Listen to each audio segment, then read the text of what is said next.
Welcome to Payne on Politics, a podcast where host Dr. Gregory Payne of Emerson College sits down with fellow experts to discuss the current state of politics, public opinion, and global affairs. In a world growing increasingly complex, communication and critical thinking is key. This only makes the Emerson motto, expression necessary to evolution, more true. Adam, Franklin-Lyons. First of all, what I'd like to say is welcome to Payne on Politics, and we're going to be talking about a variety of things. Maybe what I'll do is switch it up. We just talked about that. You were very, very active and have been an important conduit with Blanquerna, especially with the Institute. And I have to thank you once again for excellent tour advice when you took us, up to in the Costa, I think Del Norte. What is it? The Costa Brava? Oh, the Costa Brava. Yeah, Costa Brava area. I was going Costa del Sol. Tosa. Wrong part. Yeah, to Tosa. You were incredible there because you knew it better than the local people. So this is a part of your soul, I would say. Is that one reason why you like Blanquerna and have found this to be such a home base for you? Yeah, I first lived in Barcelona 15 years ago, and I came to it the way a lot of grad students come to their graduate school topic, which is somewhat randomly. Yes. But I ended up there for a year doing research, and I was quite surprised both at how much I liked doing the research, honestly, the archives in Barcelona, but also how much I liked the city, right? When I went there, I didn't know Catalan when I went there, but studied it, and in part the documents I was reading were in Catalan, right? Mm-hmm. Everything out of the 14th century is basically in Catalan. Right. 14th century Catalan is more similar to modern Catalan than 14th century English is to modern English. Really? So that's purity. An advantage, yes. I suppose. It has to do with 19th century revival. There's a purity aspect to that. Right. For sure. But yeah, I've one of the things we did when we lived there is we actually would go to a lot of the people who were there for a year would take a weekend and fly to Rome or something, or fly to Vienna or Berlin or whatever it was. So centrally located. Yeah, but I didn't do that. I actually went to like small towns like Tosa. So I've been to 50 or 60 little towns across Catalonia, and we did these just trips to smaller places, and so I feel like I know a lot of the Catalan region. Yes. I still have friends there. One of my friends who I actually met in that year, she was a grad student at the time. She's now one of the main archivists in an archive where I sort of still work. So I have a sort of combination of a professional and a social connection to it. Yes, so, yes. Yeah. Well, what I find interesting, I've known, as you can tell here by my office, that I'm very enamored with Barcelona. And that began in 1992 when Javier Kurtix, who we've kept very close with and just visited and met with the president not too long ago, said, "Why don't you come to the Olympics?" And I immediately said, "Oh, you live in Madrid?" And he said, "Oh, no, Barcelona." So suddenly, the stepsister at that time became a focus of mine. And when I went, and of course, as you can see, I was lucky enough because I had a student whose mother was Montserrat Caballé. And so she did, of course, the Freddie Mercury song Barcelona, which to me epitomizes it. I've been going ever since then. And in talking to President Pelton in 2014, he said, let's just make this formal. So we've been taking people, but I think what's great about Emerson is oftentimes you learn so much outside the classroom, and even sometimes things that are not a part of the program. We've built this, and we've had exchanges. We've had, where students can come and study here. We take students there, which they say is one of the most popular. Faculty members, Sharifa and Spencer, as well as Vincent, have been a part of their new program. We have the global summits, which of course we were happy with the Watergate last year. They upped it, I think, with the Sagrada Familia this year, so I don't know what we're going to be doing. It helps when your director is the bishop, right? It does help, and of course when you've got the blessing of the Pope, as we saw over the weekend. Yes. One thing, though, that I've been very happy about is that you immediately got on board, and you were a part of our very, very important relationship, and you've expanded, and I think your work is really with the upper campus. We've been with the Communication International Relations School, which celebrated their 75th anniversary. Could you talk a little bit about what makes that relationship so special and what attracts you to it? Because I know you and Mark and others are working with the psychology and sports comm group. Yeah, so the relationship with the upper campus, in part, was an interest of Blanquerna, right? The first time you invited me and I visited, they were already talking about sort of what are the things that the other, because there's 3 campuses, what are the things that the other campuses might do? I think one of them is almost entirely a nursing program. So Yes. it's kind of its own thing, but for these sort of quirky historical development of Blanquerna itself, the upper campus has sports communication, Mm-hmm. whereas political communication is in the downtown campus. Of course, here they're more closely aligned in the same school.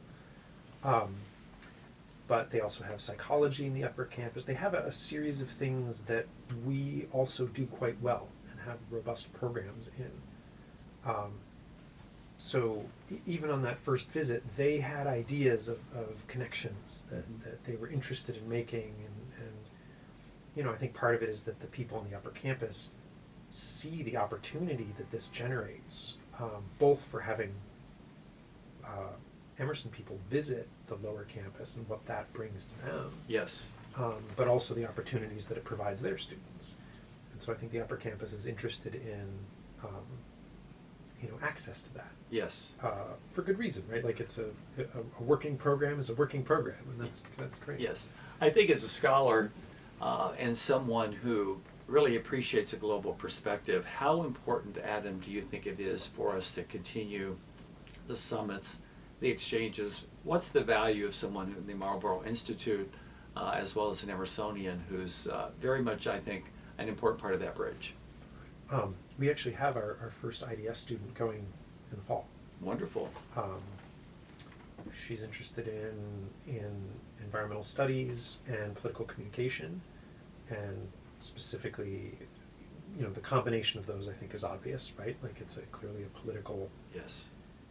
Climate change is as much a political problem as it is a natural one, and her interest in that combination. She was looking at study abroad programs and thought, oh, this has an excellent set of courses and is easy, right? The fact that we made it easy for students to go is very attractive. I liked what you said earlier that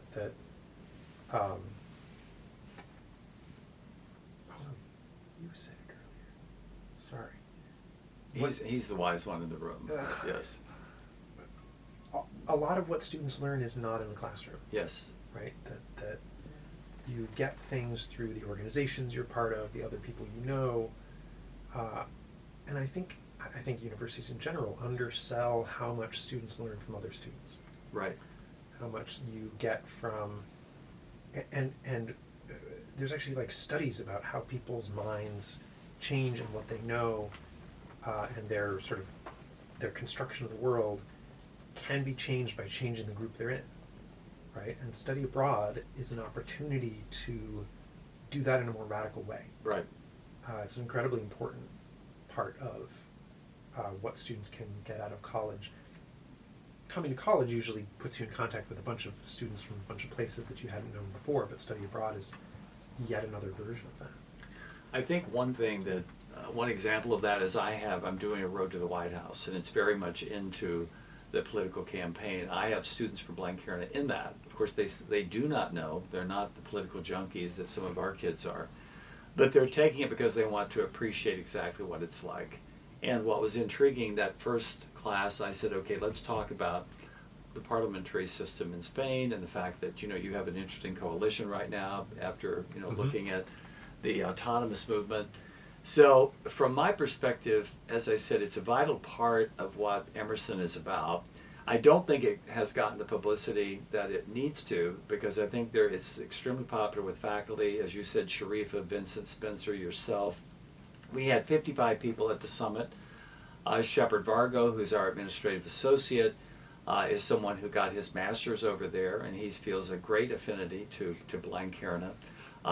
Could you explain to us and to people listening, because I do think it's very, very, very important in terms of the political dialogue, what are some of the projects that you are working on? Because I know Mark is working with Mark Polo and others, but how about your specific projects? So the specific projects that I'm working on, in part, I've been working with Mark on connections with the sports comm, and part of that feels almost ambassadorial, right? Mm-hmm. This is sort of outside of my area and my department, but Mark and I both have been having meetings with them because we have a growing sports communication department, as do they. Right. And the fact that it's in a different campus in Barcelona doesn't mean that shouldn't be an area of increasing collaboration. The one that I'm working on more specifically myself is connecting the psychology departments. They have quite a strong psychology department. It has a fair amount of research and publication, in addition to having a fairly large number of majors. It's one of their stronger areas. In the Marlboro Institute here, the Marlboro Institute houses sort of a lot of the traditional liberal arts, from history and economics that includes psychology. Psychology is far and away our most popular minor, by twice as many. Like, you look at the numbers and there are 130 psychology minors at any given time, and the next most popular has 65. Right. History is like in competition for third. Yes. But psychology is really is a really popular one. I don't think we're thinking about what it might look like in the future to have students be able to take advantage of that, but I do think things like potential faculty exchanges, or faculty involvement in some of their research groups or collaboration with our faculty, because psychology is an area where we also have a fairly strong research program within the Institute. But the other thing that we've talked about is that for the psychology minors, our faculty here are interested in, lecture series or presentations by other faculty, and that would be a natural place to draw from that. Right. On specific course collaborations, they have courses that overlap fairly closely with some of the courses that we teach, and having smaller projects that connect the courses with each other. Another good area is their students often have an outside evaluator for master's or undergrad theses. That's something that we do in the Institute program, in the Interdisciplinary Studies program. Not every student in that program does psychology, but it is a popular area, like it is with the minors. So being able to draw on those faculty connections, again, not necessarily for full semester, but like integrating these little pieces into different semesters then often leads to things like faculty exchanges, or, as you mentioned, what like Sharifa has done on the lower campus, to go over and do, 2 weeks of workshops. The way that their semester works is often amenable to that sort of thing. Right. Yes, I think from my perspective, what I would love to see is not only the exchanges continue, but we've also talked about the possibility of having something in DC where their students could come. So many in the International Relations Committee communication area would come. I know that Josep has made it very clear that he is establishing a school of medicine. So I think, given President Bernhardt's interest in health communication, I think as we look forward, and our new major. Yes, right? New major, and I think also as they do their strategic plan with a brand new team, and we do ours with the new president, it would be good to have more collaboration so that we could say, well, in addition to what we're doing here, we're also strengthening there. What are some things that you would recommend, some maybe projects or ideas that you have that we could strengthen the relationship, which if you could go to the admissions office, it says that there are academic part, and we have the castle, but in terms of an actual university, they are the strongest. I think, so I have two thoughts. And one is about the summit itself, and then the other one is more sort of what students have the opportunity to do. The one of these, I'll start with the student one, which I've actually talked to Sharifa about a little bit. We market our global pathways very heavily, and we have one in Barcelona, but it's unaffiliated with Blanquerna, and is really more sort of theater. Yes. I've attempted to deal with that. But Okay. Yeah. But please go ahead, because you're explaining the exigence. Right. But regardless of like, we market these programs and these opportunities for students. I think perhaps an easier version to do would be to have classes that run as regular classes during the semester that have a trip built into them. Mm-hmm. Right, so it's not just a sort of singular global pathway, which in some ways the global pathway market feels sort of saturated, if you will.